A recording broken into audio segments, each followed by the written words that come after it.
के विषय में सामायिक के स्वरूप का वर्णन करते हुए कह रहे थे कि सामायिक क्या चीज है, कैसे करना चाहिए। कहते हैं राग द्वेषेन रोहिता संधा सव्यकम्मसु सुत्तेषु ये परिणामो सामाय्यमुत्तमं ठाणम्।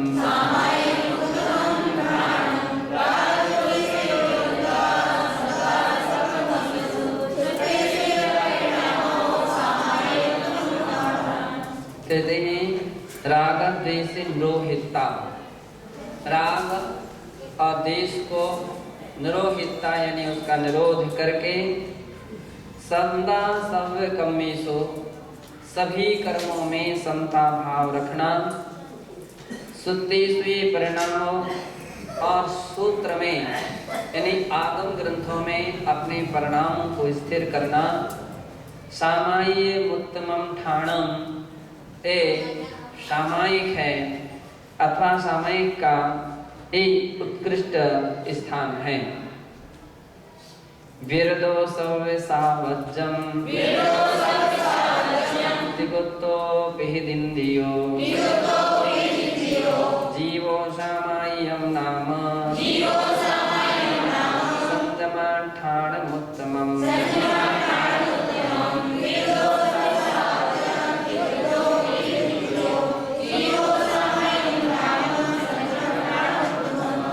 कहते हैं विरदो सव्य सावज्जम अर्थात सर्व सावज्जम विरदो सभी प्रकार के सावध्यों से विरक्त होना और तिगुत्तो पिहिदिन्द्रियो तीन गुप्तियों से युक्त होना, पिहिदिन्द्रियो इंद्रियों को वश में करना, जितेंद्रिय होना और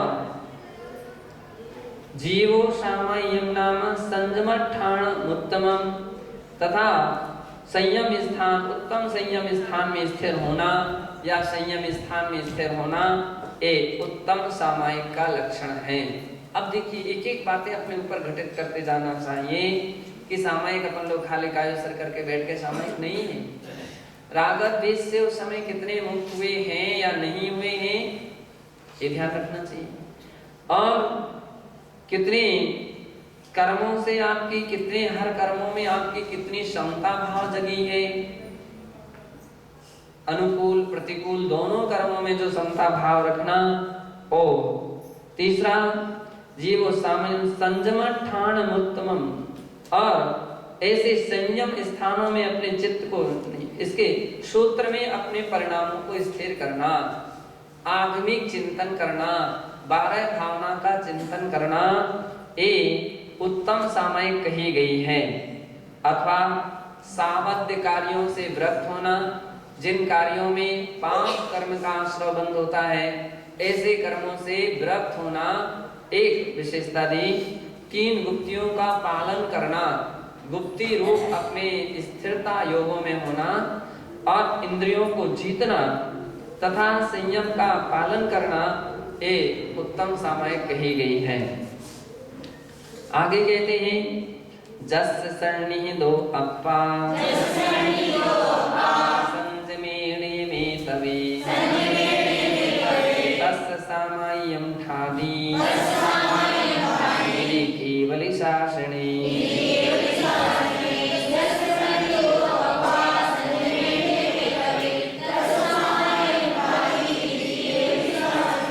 जस सन्निहितो अप्पा जिसकी आत्मा संयमित है। अप संयम नियमे तवे किस में संयमित है? संयम में, नियम में और तप में जिसकी आत्मा स्थित है उसको तस् सामाय्यम ठादी इति केवली शासने ओ सामायिक में स्थिर है या उसका सामायिक कही जाती है ऐसा केवली शासने, केवली शासन में कहा गया। हो गया ना, शासन आ गया ना, वीर शासन, केवली शासन, नमोस्तु शासन, जिन शासन है ना, तो केवली शासन में इस प्रकार से कहा गया है कि ऐसे जो व्यक्ति संयम व्रत नियम तप में स्थित रहते हैं वो सामायिक हैं। जो समो सर्वभूतेषु तसेषु थावरेषु तस्य सामाय्यं ठादी यदि केवली शासने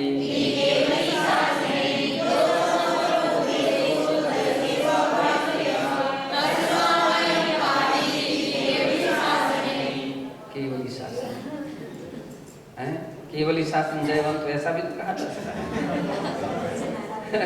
किसी को अगर नमोस्तु शासन से परेशानी हो, केवली शासन जयवंत प्रमाण है इसका। तो जो समो सर्वभूतेषु संपूर्ण प्राणियों में जो समता भाव रखते हैं, तसेषु थावरेषु चाहे वो इस तरह हो अथवा स्थावर हो, उनमें जो व्यक्ति समता भाव रखता है, तस्य सामाय्यम ठादी वो सामयिक में स्थित है, ऐसा केवली शासन में कहा गया है।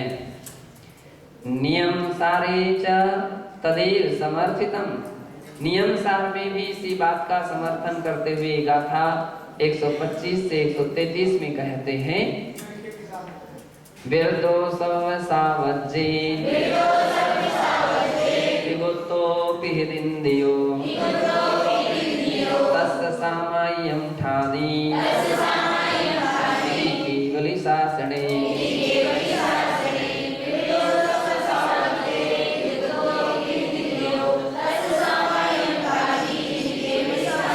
अब देखिए इस मूलाचार की और ये गाथा यहाँ की लगभग एक जैसी है, थोड़ा सा अंतर है। विरदो सभ्य सावज्जं, तो उसमें सावज्जीसु इतना प्रयोग किया है। सर्व सावध्यों में जो व्यक्ति व्रत है, और तसेषु थावरेषु और सावध्य कौन, त्रस और स्थावरों में, तस्य सामाय्यम ठादी उसको सामायिक में स्थित है, ऐसा नहीं। त्रिगुप्त्यो इंद्रियो और 3 गुप्तियों से युक्त है, इंद्रियों से विजय को प्राप्त किया है, तस्य सामाय्यम ठादी वो सामायिक में स्थित है, ऐसा केवली शासन में कहा गया। एक और ध्यान रखिए, बहुत बार शब्द सामंजस्य मिलान किए जाते हैं। एक बात उन्हीं की है कि दूसरी की है।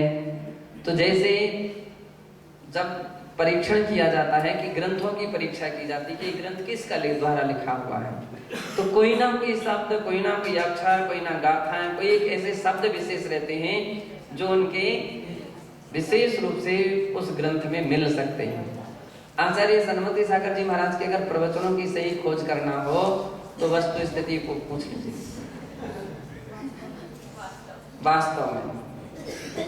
वास्तव में इस वस्तु स्थिति ये कुछ शब्द ऐसे थे कि जिनमें महाराज की अपनी आंख झलकती थी। महानुभाव तो कुछ ऐसे हैं कि जिनमें अन्य लोगों से अन्य आचार्यों की अपेक्षा से अपन देखें तो सभी के कहीं ना कहीं विशेषताएं हुआ ही करती हैं और उनसे उसकी पहचान कर ली जाती है। इसी प्रकार से वो लेखन करेंगे, ग्रंथ लिखेंगे, गाथाएं लिखेंगे, छंद लिखेंगे, तो भी उनकी अधिकांशता कुछ ऐसे शब्द रहेंगे कि जो कहीं ना कहीं मिलेंगे, इस प्रकार के रिवीजन होगा उसका। तो यहाँ उन बातों का रिवीजन हो रहा कि केवली शासन में ऐसा कहा गया है। जो समूह हो गया जस, तो जो स्थावर और त्रस में सभी जीवियों में समता भाव रखता है वो सामायिक में ही स्थित है, ऐसा केवली शासन में कहा गया है। जस सन्नी तो अप्पा, और कह रहे हैं जो सन्नी तो अप्पा संजमेणीय में तवे तस्य सामाय्यम ठादी इति केवली शासने। कह रहे हैं जस सन्निधो अप्पा हो गई। चलिए जो समो सर्वभूतेषु स्थावरेषु तसेषु वा तस्य सामाय्यं ठादी इति केवली शासने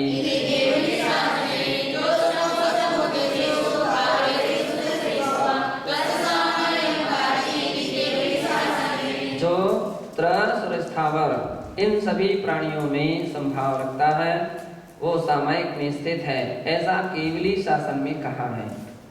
जस सन्निहितो अप्पा संजमेणि में तवे तस्य सामाय्यं ठादी केवली शासने।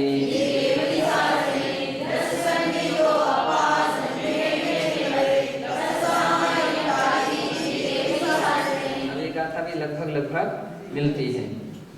जस सन्निधो अप्पा संयमे नियमे तवे, संयम में नियम में और तप में जिसकी आत्मा स्थित है, तस सामाय्यम ठादी उसकी वह सामायिक है। यदि केवली शासने ऐसा केवली शासन में कहा है, बिल्कुल जो कि तुम गाथा है। जस रागो दुदो सोदो डिगदिम्ना जड़ेति दो तस्य सामाय्यं ठादी केवली शासने।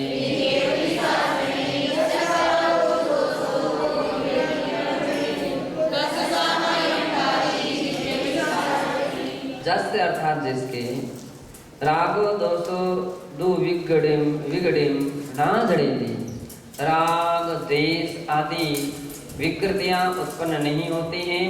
तस् सामाय्यम ठादी उसकी वह सामायिक है। यदि केवली शासने ऐसा केवली शासन में कहा गया है। जो दो अट्ठम च रुद्धम च निच्चसा तस्य सामाय्यं ठादी इति केवली शासने।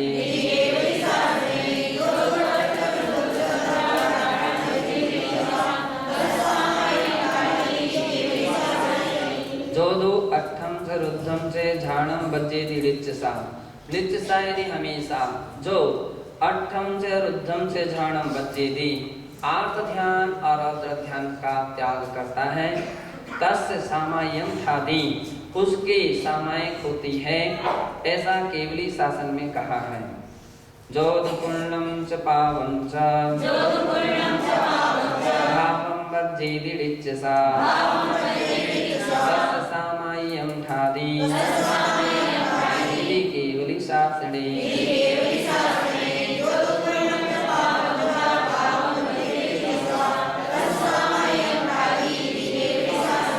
जो पुण्य और पाप भाव को त्याग करता है, हमेशा त्याग करता है, उसके सामायिक होता है, ऐसा केवली शासन में कहा है।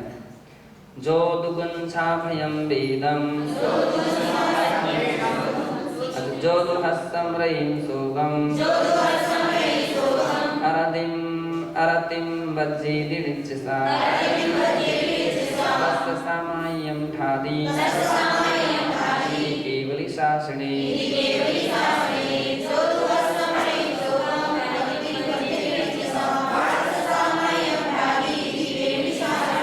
जो हास्य रति सो अरति इनका त्याग करता है, उनकी सामायिक होती है, ऐसा केवली भगवान ने कहा है। जो दुगुंसा भयम वेदम सर्वं बज्जेति निच्चसा तस्य सामाय्यं ठादी इति केवली शासने।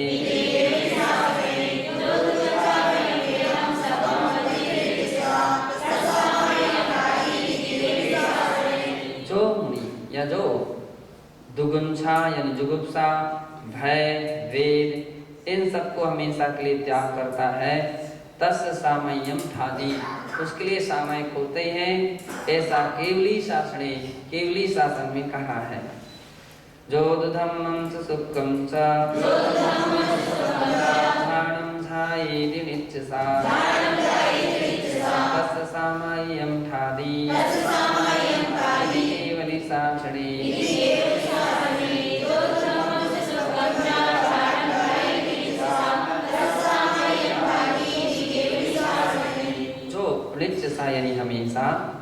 धम्मम सुखम, धर्म ध्यान और शुक्ल ध्यान को ध्याता है।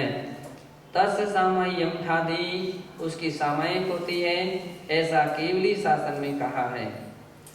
सामायिक विधि सप्ताधिकारा कथ्यन्ते, सामायिक की विधि में 7 प्रकार के अधिकार कहे गए हैं। उक्तम से कार्तिकीयानुप्रेक्षा ग्रंथे, कार्तिकीयानुप्रेक्षा ग्रंथ के 352वें श्लोक गाथा में कहते हैं, सामयस्य करणे खेतम कालम से आसनम बिलो, मणवणकाय शुद्धि नायवावन्ति सत्येव।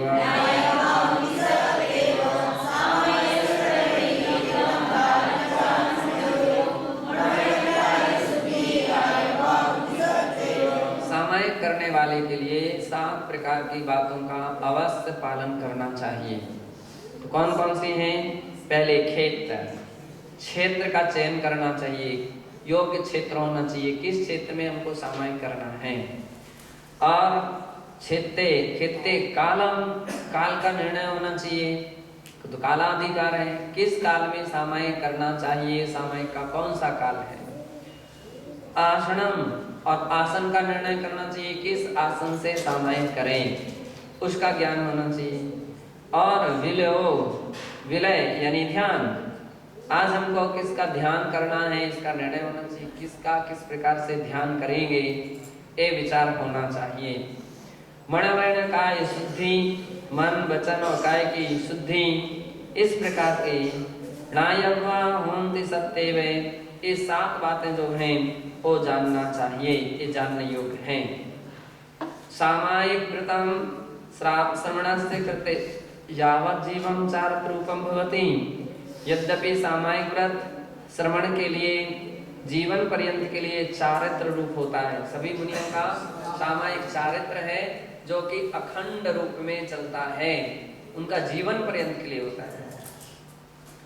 और श्रावकाणां कृते तो व्रत रूपेण प्रतिदिनं नियत काले त्रिवारं दिने क्रियमाणं स्वीक्रियते।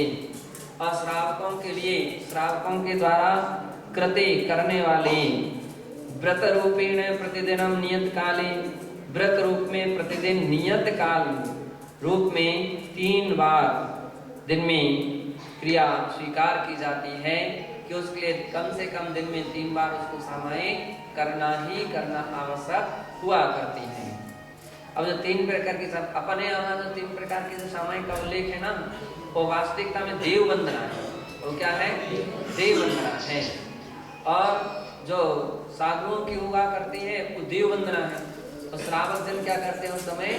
सामायिक आदि करते हैं। ऐसा उक्तम से तत्स्वरूपम पद्मनंदी पंचविंशतिका ग्रंथे, इसका स्वरूप पद्मनंदी पंचविंशतिका ग्रंथ में कहा है। 6वें अध्याय के 8वें श्लोक में कहते हैं, समता सर्वभूतेषु संयमे स्वभावना आत्मरोध परित्याग सामायिकं मतम्।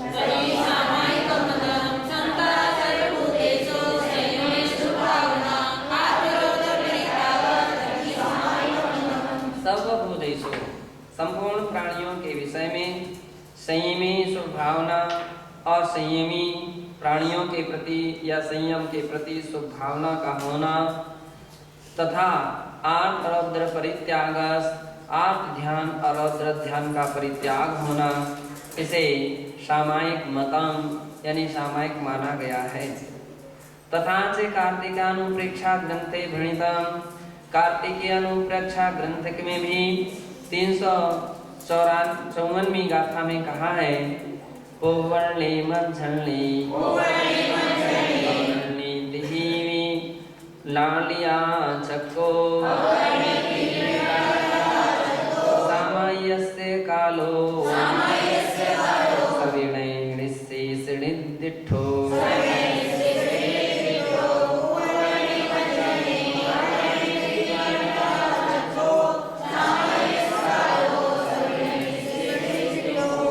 विनय संयुक्त सविनय निश्शेषनिदिष्ठो, विनय से संयुक्त गणहर देवादीने पौर्वान्निक, मध्याह्निक और अपराह्निक इन 3 कालों में 6-6 घड़ी प्रणालियां छक्को अर्थात 6-6 घड़ी प्रमाण सामायिक का काल कहा है।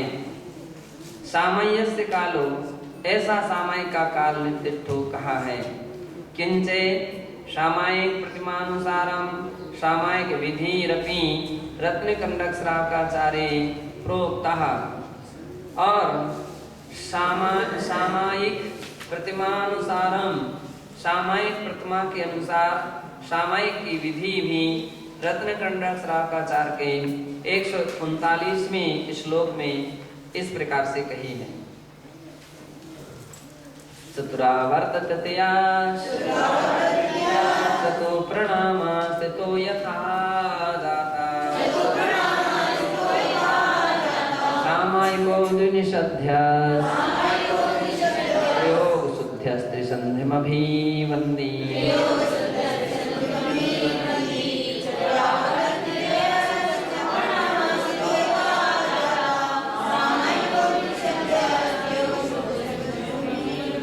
चतुरावर्त तृतीयास 4 आवर्त करना 4 दिशाओं में, तृतीयास यानी 3-3 आवर्त करना, और चतुः प्रणाम प्रमाण लिखा है प्रणाम होना चाहिए। चतु प्रणाम और 4 दिशाओं में प्रणाम करना।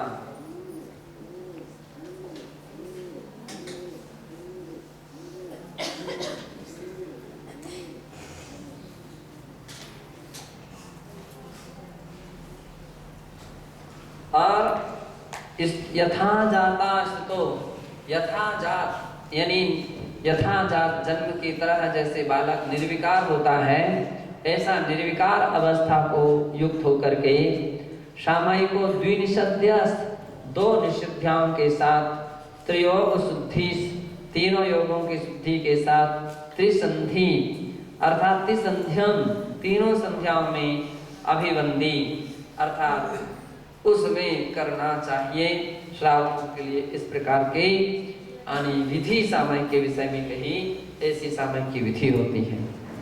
वसुनंदी श्रावकाचार्य से निरूपितम, वसुनंदी श्रावकाचार्य के 274 से 275 में गाथा में ऐसा कहा, होण सुई चैया गिहिमे सगिहेय चर्चैया हिमुहो अर्णथ सुई पैसे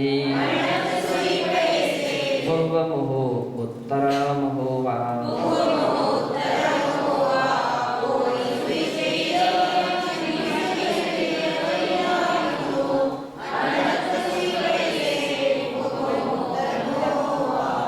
कह रहे हैं कि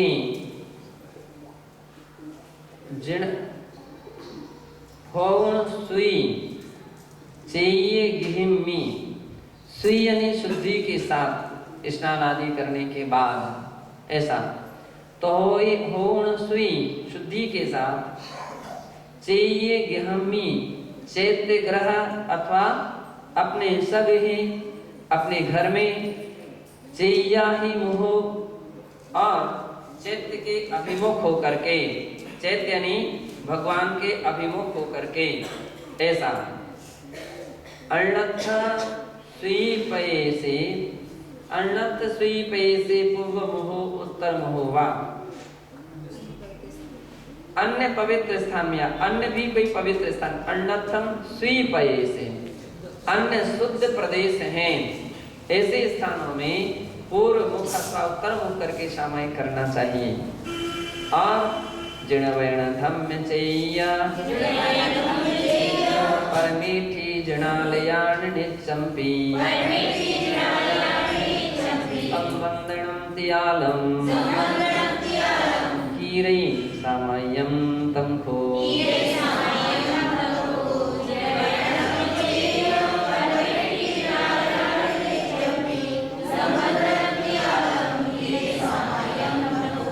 जिणवैण यानी जिनवाणी, धम्म जिन धर्म, चेय जिनचैत्य परमेठे आराम सिद्धाचार्य उपाध्याय साधु जिनालयाण और जिनालयाण अर्थात जिनालय नित्यम्पि हमेशा तम वंदनम त्यालम उनका जो तीनों कालों में वंदना किया जाता है उसे सामायम तमको वही सामायिक है जिसमें 9 देवताओं का नमस्कार किया जाता है उनका स्मरण किया जाता वही सामायिक है। सामायिकम धीर निश्चलतया करणीयम भवति इति रत्नकंडाक्षरावकाचार्य निरूपितम। सामायिक धीर पुरुषों के द्वारा निश्चलता के साथ करणीय भवति निश्चलता के साथ करने योग्य होती है। ऐसा रत्नकंडाक्षरावकाचार्य के श्लोक 103 में कहा कि सामायिक कैसे करना चाहिए, निश्चल होकर के करना चाहिए। ऐसे बैठ गए वैसे बैठ गए टेढ़े हो गए फिर टिक गए फिर नहीं, ऐसे कोई सामायिक नहीं होती। सामायिक में आसन आदि क्या होना चाहिए, निश्चल होना चाहिए। ऐसा कहते हुए लिखते हैं शीतोष्ण दंश मसाक परिसमुपसर्गमपि च मौनधरा सामायिकं प्रतिपन्ना अधिकुर्वीरन्यचल योगः।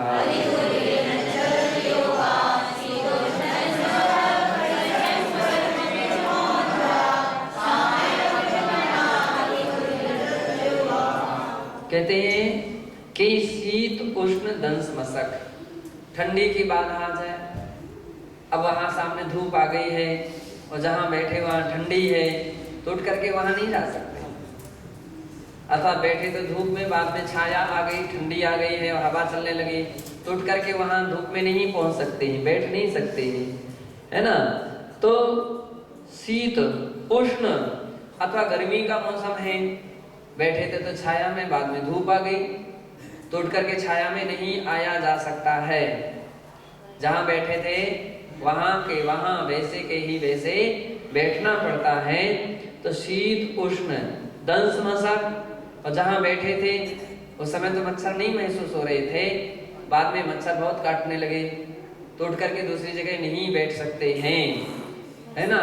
उस समय तो जो भी दंश मशक की बाधा है उसको समता से सहना ही पड़ता है। तो दंश मशक परिसह और भी अनेक क्षुधा त्रसादि 22 प्रकार के परिचय के आने पर उपसर्गम अपि और 4 प्रकार के उपसर्ग के आने पर भी मौन धरा, मौन को धारण करते हुए जो सामायिकम प्रतिपन्ना अधिकुर्वी नचन योगा, अचल योग के साथ जो व्यक्ति उससे प्रतिपन्न होता है या इससे युक्त होता है उसकी वह सामायिक कही जाती है ना। ऐसे समय में अचलता को धारण करते हुए निश्चलता को धारण करते हुए चलायमान नहीं होना चाहिए। खड़े हो गए तो भी ऐसे डोलते रहे। 32 दोष माने गए हैं वंदना के। कितने दोष बन गए? 32 दोष।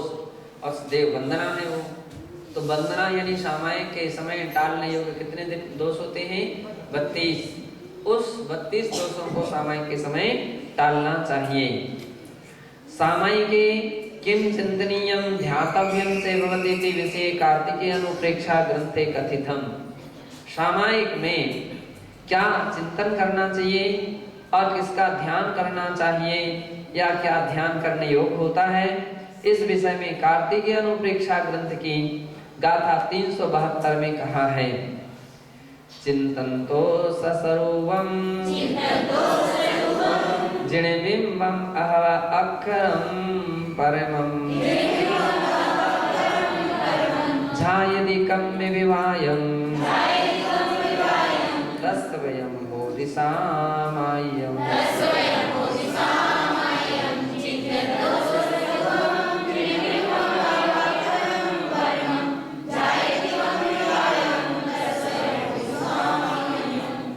कह रहे हैं चिंतन तो सस्वरूपे, अपने स्वरूप का अथवा जिनबिंबम जिन बिंबिका अहम अक्षरम परमम अथवा परमम अक्षरम जो परम यानी परमेष्ठी वाचक अक्षर हैं, ऐसे एकाक्षरी, द्वयाक्षरी आदि ऐसे परमेष्ठी वाचक नमोकार मंत्र आदि का अक्षरों का जो चिंतन करते हैं, जहाँ यदि ध्यान करते हैं, कम विवायम तस्य वयम होदि सामय्यम, और कर्म विपाक का भी जो चिंतन करते हैं उसकी वह सामयिक कही जाती है। तथा च रत्नकंडक श्रावकाचार्य च भणितम्, उसी प्रकार से रत्नकंडक श्रावकाचार्य के श्लोक 104 में भी कहा है, असरणम असुभम नित्यम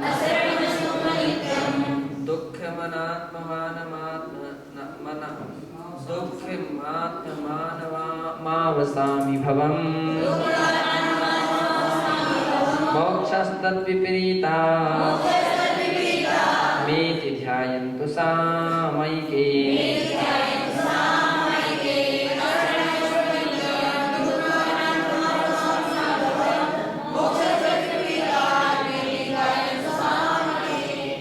असरणम, इस संसार में कोई मेरे लिए शरण नहीं है। अशुभम, जो कुछ भी ये सब अशुभ है, अनित्य है। दुखम, दुख रूप है। अनात्मानम, आत्मीय नहीं है, अपनी आत्मा से भिन्न है। अनात्मानम मानो अवसामी भवम, इस प्रकार से जो पदार्थ संसार में हैं वे सभी कैसे हैं, अपने आत्मा स्वरूप से भिन्न हैं। और मोक्षस्तद विपरीता, संसार में रह रहा हूँ और मोक्ष उसके विपरीत स्वरूप वाला है, ऐसा ध्यान सामायिक में ध्यान किया जाता है। ध्यायन्तु सामयिके, सामायिक में इन सब बातों का ध्यान करें।